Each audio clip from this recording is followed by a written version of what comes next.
Meu Senhor e meu Deus, creio firmemente que estás aqui, que me vês, que me ouves. Adoro-te com profunda reverência. Peço-te perdão dos meus pecados e graça para fazer com fruto este tempo de oração. Minha Mãe Imaculada, São José, meu Pai e Senhor, anjo da minha guarda, intercedei por mim. Estamos hoje a celebrar o 5º domingo da Quaresma e o Evangelho da missa de hoje é retirado do capítulo 8 de São João e conta um famoso episódio, um episódio em que fala que Jesus estava a ensinar no templo e apareceram uma série de escribas e fariseus, apresentaram a Jesus uma mulher surpreendida em flagrante adultério e disseram-lhe: Mestre, na lei Moisés mandou apedrejar tais mulheres. Tu que dizes? Claro que esta pergunta, tu que dizes, é uma cilada para Jesus, porque no fundo está a dizer, se tu dizes que sim, que ela deve ser apedrejada, ficas visto como que te falta misericórdia, falta compreensão, era uma lei que não era aplicada, né? Existia essa lei, conhecia-se a lei, mas não era aplicada, porque era considerada demasiadamente cruel, mas ao mesmo tempo era conhecida a lei porque o povo judeu aprendia que o adultério era uma coisa má, né, e que ia diretamente contra a estabilidade do matrimónio, evidentemente, e que cortava a relação com Deus, que afastava marido e mulher um do outro, etc. E por isso era uma coisa séria. Né? Então o povo de Israel sabe disso, mas claro, os escribas e os fariseus dizem: se mandares apedrejar a mulher, ficas visto como uma pessoa sem misericórdia. Pelo contrário, se dizes não, ela não fez nenhum mal, pois acusamos-te de não cumprir a lei de Moisés. É uma cilada. Não se trata de escolher entre a lei e a misericórdia, entre a justiça e a caridade. Então Jesus, com a sua pergunta, vai dizer que se trata de escolher entre a mentira e a verdade, entre a hipocrisia destes que acusam a mulher de ter cometido uma má ação, sem dúvida nenhuma. Em nenhum momento se diz que a acusação é falsa, né, que isto aconteceu mesmo, só que acusam, não querem saber, né, e não olham para a sua própria vida e não veem que na sua vida também há pecados. Né. Pelo contrário, da parte da mulher há essa sinceridade de reconhecer que se enganou e esse desejo de pedir perdão e recomeçar. Diz-nos o Evangelho que Jesus, ao ouvir esta pergunta, não respondeu logo. Inclinou-se e começou a escrever com o dedo no chão. E foi só quando eles persistiram em interrogá-lo que Jesus respondeu. É interessante que São Jerónimo comenta que Jesus pôs-se a escrever os pecados dos acusadores no chão, né? Explicando àqueles homens aquilo que o povo costuma dizer, uma expressão que todos temos, telhados de vidro, ou seja, não podemos atirar pedras, nós não podemos julgar os outros porque também seremos julgados. O próprio Jesus diz: não julgueis e não sereis julgados, né? Sede misericordiosos e sede compreensivos com os outros e eu serei compreensivo convosco. Né? Com a mesma medida com que medirdes, sereis medidos. De facto, para alcançar misericórdia, Jesus diz-nos que temos que ter uma atitude misericordiosa com os outros. Né? Já nos disse no Sermão da Montanha, nas Bem-aventuranças, uma bem-aventurança que diz: bem-aventurados os misericordiosos, porque alcançarão misericórdia. Uma pessoa não pode alcançar misericórdia se não é misericordioso, né, com os outros. Né? Então Jesus, como persistiu em interrogá-lo, ergueu-se e disse-lhes: quem entre vós estiver sem pecado, que atire a primeira pedra. No fundo, estas palavras transformam os acusadores em acusados. Né? Acho que Jesus dá uma graça especial àqueles homens também, para ver que são pecadores, podem não ter cometido exatamente o mesmo pecado que cometeu aquela mulher, mas que têm pecados na sua vida e que têm que arrepender-se e que não podem tirar pedras aos outros porque têm telhados de vidro, lá está, né? Que essa intransigência que estão a demonstrar com essa mulher não têm consigo próprios, né? São compreensivos consigo próprios e gostam de ver os pecados dos outros e de julgar os outros, mas não se julgam a si mesmos. Né?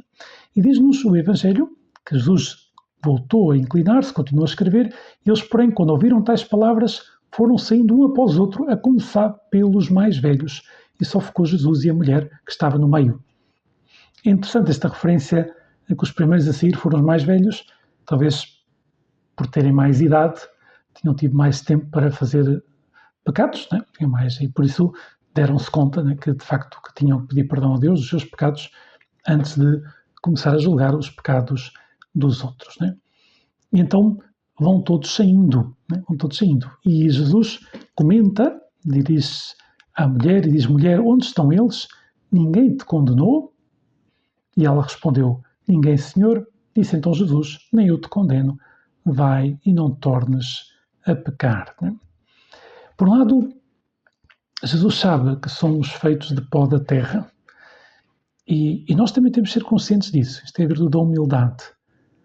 Se porventura não nos enganamos nisto ou naquilo, não é tanto porque somos melhor do que os outros, mas pela graça de Deus, pela formação que tivemos, provavelmente, pela ajuda dos sacramentos. Por isso, nunca podemos, só Deus pode julgar verdadeiramente, porque só Deus vê todos os fatores em jogo, nós não. Nem nós próprios, já disse São Paulo, eu não julgo os outros, nem me julgo a mim mesmo. Quem me julga é o Senhor. O Senhor não nos pede que julguemos a nós próprios, pede que sejamos humildes, reconheçamos os nossos pecados, peçamos perdão humildemente e recomecemos a lutar. É evidente que para algumas pessoas custa mais ver esta virtude e para outros outra, e há pessoas que têm mais propensão para este defeito e outras pessoas para outros defeitos, mas o que está claro é que todos temos defeitos. Todos necessitamos do perdão de Deus. E todos necessitamos dessa compaixão de Jesus por cada um de nós. Jesus, com esta passagem do Evangelho, demonstra-nos, por um lado, que é muito compassivo com aquele que peca, com os pecadores. Não é? Jesus diz: eu vim para pregar a mensagem para os pecadores, não para os justos, porque não existe ninguém que seja plenamente justo diante de Deus. Mas, por outro lado, se repararmos, Jesus não diz àquela mulher que não aconteceu nada. Não diz àquela mulher que digamos assim, que o que ela fez não está mal. Não, diz: vai e não voltes a pecar. Jesus sabe o que aconteceu, aquela mulher sabe o que aconteceu e ela sabe que está mal. Por isso ela não está para ouvir uma palavra de que não aconteceu nada, mas sim que ela é perdoada e que tem que se esforçar-se por não voltar a cair. Por isso, o verdadeiro arrependimento, por um lado, nós devemos ser compassivos com as pessoas, mas intransigentes com o pecado, com a ofensa a Deus. Devemos explicar que o pecado é sempre um mal. É um mal. E neste caso até um absoluto moral, diz a Igreja, porque em nenhuma circunstância se pode justificar o adultério. Não é? E por isso é uma coisa má sempre. Claro que há circunstâncias atenuantes, o que seja, pelo motivo que seja, mas é algo que nunca aproxima o ser humano de Deus. Não é? E a maioria das pessoas muitas vezes engana-se porque nunca ninguém lhes explicou, não é? Com misericórdia, o que está bem e o que está mal. Às vezes Jesus compadece da multidão que há 2 dias está sem comer, mas também se compadece da multidão, às vezes mais com a ignorância da multidão, porque eram como ovelhas sem pastor, e começa a ensinar-lhes muitas coisas, diz o Evangelho. Por isso nós também temos que aproveitar as ocasiões que Deus nos dá para dar boa doutrina, para explicar onde está a verdade, distinguindo o pecado do pecador. Não é? Como um médico, quando uma pessoa vai ao médico e o médico dá-se conta que a pessoa tem um tumor, diz ao doente: o senhor tem um tumor. E o doente diz: mas eu não gosto de tumores. Então o médico, se fosse um mau médico, diria: não gosta? Então já não tem. Não é? Mas não pode dizer isto, porque estaria a mentir. Quer dizer, tem um tumor, eu também não gosto que o senhor tenha um tumor, o senhor também não gosta, mas a verdade é que ele existe. É preciso operar, é preciso tirá-lo, é preciso cozer. Ou seja, há aqui algo que não está bem. Por isso a misericórdia não é dizer que tudo está bem. A misericórdia é ser compreensivos com aquele que se engana, com aqueles que se enganam, mas chamar ao mal, que é o único modo das pessoas que se enganam, nós também, dizer ao mal: não quero, né? E da conversão, né? Porque Jesus não diz àquela mulher que não aconteceu nada. Por isso, vamos pedir isto a Nossa Senhora, que tenhamos essa atitude misericordiosa com as pessoas, não estranhemos nenhuma miséria humana, seria orgulho, mas ao mesmo tempo saibamos defender a verdade com caridade e de chamar ao mal e ao bem. Quer dizer, isto está mal, tu podes arrepender-te, podes recomeçar, lutar por não voltar a fazê-lo, etc. Mas o que fizeste não está bem. Jesus não diz isto, está mal. Por isso, sermos compreensivos com as pessoas, mas intransigentes com o erro, dando boa doutrina, indicando o caminho do bem. Porque muitas vezes a maioria das pessoas engana-se porque nunca ninguém lhes explicou que estava mal. E já imaginemos, já não é fácil fazer sempre o bem quando sabemos onde está o bem e o mal. Agora imagina quando as pessoas não sabem. Por isso a maior pobreza muitas vezes hoje em dia é precisamente a ignorância, o não saber a lei de Deus. Dou-te graças, meu Deus, pelos bons propósitos, afetos e inspirações que me comunicaste nesta meditação. Peço-te ajuda para os pôr em prática. Minha Mãe Imaculada, São José, meu Pai, Senhor, anjo da minha guarda, intercedei por mim.